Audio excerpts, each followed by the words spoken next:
everyone out there. Welcome to the Northlands College YouTube channel.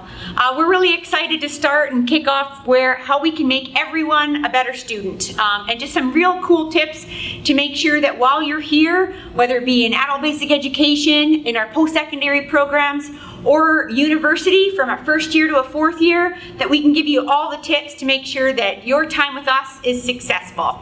So this week, Week 1, we're going to start with note-taking and kind of attendance to see how we can make sure that while you're here, you're doing the best job that you can in the classroom with your instructors.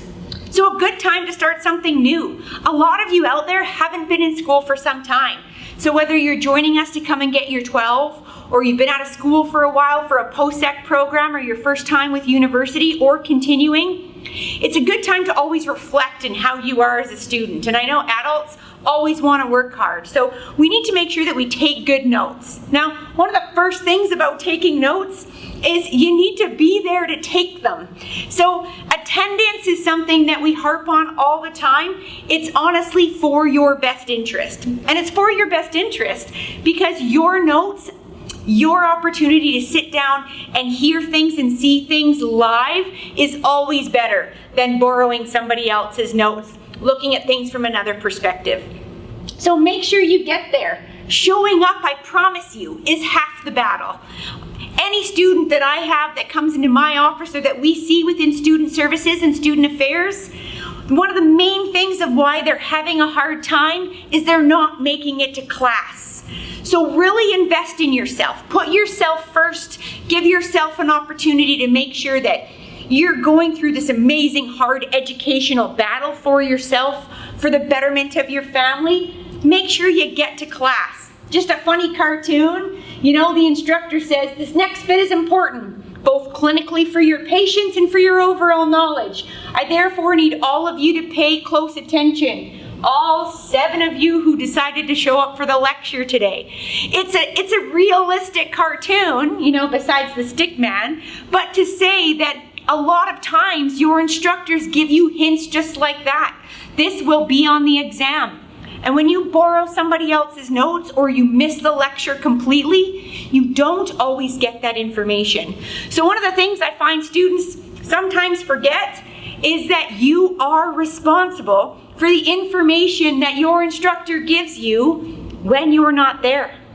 It is your responsibility to find out what was covered in class, whether you're an adult 12 student or a fourth year university student, the entire spectrum.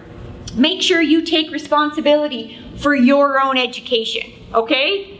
One of the biggest things that I say is your habits, your motivation, how you manage your stress and how you manage your time, those things are all in your control. They're in your control. So if something's not working, change it. Now that's an easy thing for me to say, but really ask for help because we have people here at Northlands College, from instructors to professors, instructor aides, and student services that can help you find new tools if something's not working for you. Because you can't waste recycled time. You can't recycle wasted time. That's what I meant to say. And in that realm of if you're wasting time or you're not using your time adequately, you can't get it back. Okay, so let's really be diligent in how we can look at that. So looking at note-taking, so that's all about your habits, staying motivated, and getting yourself to every single class, okay? Now I understand that's not a real world or realistic. We all get sick or miss some time, but really making that effort that you attending class is for the betterment of you. So survival skills of note-taking. Okay, note-taking can be pretty intimidating, especially if you have a professor or an instructor who stands up and starts talking and you look around the room and you start to see other people, you know, writing things down and you're like, what are they writing down? What should I be writing down? I'm not too sure. One of the best things is I'm a huge comics fan and DILBERT had said, this is actually when they're professionals, okay? So that was a very productive 4-hour leadership meeting. I'd like one of you to type up your notes and send an email to the entire company. Everybody's kind of looking around at each other. No one took notes? Sorry, sir, I didn't even have a pen. Okay, no problem. What did we does anybody remember what we decided? We agreed to increase something. No, I think it was to decrease something. Never mind, let's try it again on Tuesday at 8 a.m. Hey, excuse me, do you remember when that next leadership meeting was? Damn, I didn't write it down. So even as professionals, everything we do in our lives and everything that we do with regards from student to professional, if I didn't write things down in my job for you guys, I wouldn't know which way I was going. So note-taking is a lifelong skill. It is something that I'm still tweaking and working on for myself. And I've been with Northlands College for 8 years. So as students, it's something that you really want to work to. And the reason is that studies have been done that after you listen to a lecture or reading an article, after 2 weeks, you only remember 20% of what you read. And after 4 weeks, 1 month, you only remember 5%. So for you guys, even with great memories, think about that. Midterms are usually in October or in November. That's 8 weeks. You could be remembering only 5% of all the information that you're responsible to be tested on. So what do? We take notes. We read our notes. We go over our notes. Our notes help us key to that situation, key to that time, listening to our instructor, as well as reading our textbooks. Charles Kettering had said there's a great difference between knowing a thing and understanding it. Okay, and that's a really, really knowledgeable quote for me, because there's lots of times where, how many of you have ever written down something that your instructor has said and you have no idea what it means, but you write it down anyway? Has anybody gone back and checked that out? Has anybody taken a look and said, you know what, excuse me, I'm not really sure what you mean there? Remember, your notes are important because they have to be in your language and in something that you're going to understand. Because you need to read them and you need to keep up with those types of things when you do that. And one of the great things about writing notes is that as you're listening, okay, your ears are listening, you're writing that down. That information that you're writing down is using another part of your brain to make sure that you have something going.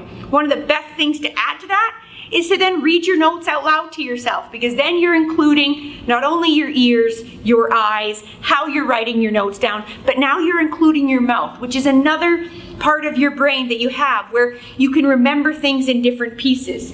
So making sure that you go over your notes is really important. Okay, you do that to have a useful record, right? Important points for future use. It helps you in writing. Your ideas flowing. If you have to put a paper together from a book from Marcus's class or for Alicia Layton's class, there's things that assist you in organizing your thought processes, whether it's chronological or through a systematic approach. It helps with your memory, like I just spoke about, activating different parts of your brain to make sure that you're retaining the information that you need. It helps with your exam revision, what you know and what you don't know, what your strengths are, what your weaknesses are, as well as it helps you understand where you're going and what you need to do. So I have a couple options. So note-taking is a pretty personal thing, and it depends on what you like as someone taking notes. Cornell Notes is a very old school style of note-taking that actually when you go onto Word, if you go to a new Word document and you go to Style, you can actually download a template and print them off if that's something that you want to do. Or you can just divide up your paper as it is here. So basically Cornell Notes has the main idea or your key question. So if I was defining something, I might have the word here, and then I can put the keywords and ideas and important pieces. And after each page, I could summarize what's on that page. So when I'm studying, I know this is on volcanoes. And then the next piece is on mining processes. And the next page is on something different. So when I'm studying, I know the key major concepts I'm doing. Here's an example of what it looks like on the Word document. Another thing is that now with more modern technology, a lot of instructors or professors are using PowerPoint presentations. Okay, and when you look at PowerPoint presentations, if they make them available to you, this is definitely more geared towards university or post-secondary students. If they make them available to you, when you print them off, you don't have to just print them off so you see the slide. you can actually go into printing settings and print where the picture would be here, and there's what they call a storyline on this side. It's great if you want to print the PowerPoint and then write your notes on the storyline alongside your notes to make sure that when you're writing this, you know what it's in reference to. So take a look at that as well. Make note-taking fun. Now, I know that sounds super corny, but it is a skill that you are going to use for the rest of your life. So it's something that you really have to personalize. And in that, something in that realm, something that I have learned is I can't write down every single word that the instructor is saying. I can't write down every single thing or write longhand. So I started writing shorthand and coming up with different things. If you've seen it, with. I've never written with. It's a W with a bracket. Because, B/C. I don't actually write out those words. So a lot of other things in how we text, right? Kind of some of the language that we're using is basically shorthand. So here is something that I found on the internet that actually has abbreviations or created shortened words that might help you as a guide, okay? And this is something that I will post on the Student Services Facebook page so you can come and grab it and take a look at it, okay? Learning by listening. Learn how to listen and you will prosper even from those who talk badly. Okay, Glennis Plunz used to tell me all of the time, Brandi, you have 2 ears and 1 mouth. Use them in ratio to each other. Okay, it's something I'm still working on. But listen, okay, listen to your instructor. What are they saying? When they say things like, the 3 reasons why Shakespeare wrote this play, okay, she's going to give you the 3 reasons. Write them down. Instructors tend to say, I'm going to put this on the exam, or this is really relevant or really important information. Okay, those are cues for you to make sure you're writing those things down. Okay, pay attention to your instructor. When they're really excited and passionate about a topic, they like it. Okay, that's where their focus area is going to be. Okay, so pay attention to your instructor. And something that we do is, as adults, ask for help. Don't be afraid to put your hand up. And if you're not comfortable putting your hand up in a whole room, then make sure to grab your instructor right after lecture. Okay, email them, make sure that you're reaching out and asking for help. Now, textbooks are a whole other story. Okay, you're not looking for a human or a personal hint. And they can be daunting, in some post-secondary university, even ABE, when you're reading a novel and they've assigned you 40 or 50 pages and you're not a big reader. Read smart, okay? So when you have more scientific textbooks or textbooks, things like native studies, engineering, environmental science, chemistry, biology, those types of things, use your glossary, use your index, use your highlighted words for definitions. Read smartly, okay? Reading every single word might not help you. And don't get me wrong, I'm not saying don't read your textbook. Definitely read your textbook. But if it's 100 pages to read in a week for one class, make sure you're really paying attention to what's being asked of you. What are your objectives? What are the questions at the end of that chapter that you can depend on for understanding the information that you're reading? Be a detective when it comes to that. There's things in bold, in italic. Chapters are broken down with headings. Use those types of things as really good hints for yourself on what you have to look at. Okay? Evaluate and adjust. You are your captain. This is your education ship and your education journey. Take a look to make sure that if something's not working for you, what's your friend doing? What's your sister doing? What's your mom doing? Nothing's working for you with somebody else? Come to Student Services and ask an advisor. Come and see me. Ask an instructor. Figure it out and let this be your journey and plan for yourself. You need to be able to find your own way, okay? So again, attendance. Get to school as regularly as you can. This is your investment in yourself. And if you don't invest in you, you're gonna have a problem, okay? Note-taking, find your own way. Try something new. Make sure you're taking notes and asking questions. First little while, compare with a friend in class. See how you're doing. From there, I'm really excited you guys are here. Happy first week of classes. Please tune in next week and we'll start helping you write those essays. Have a great week, everybody.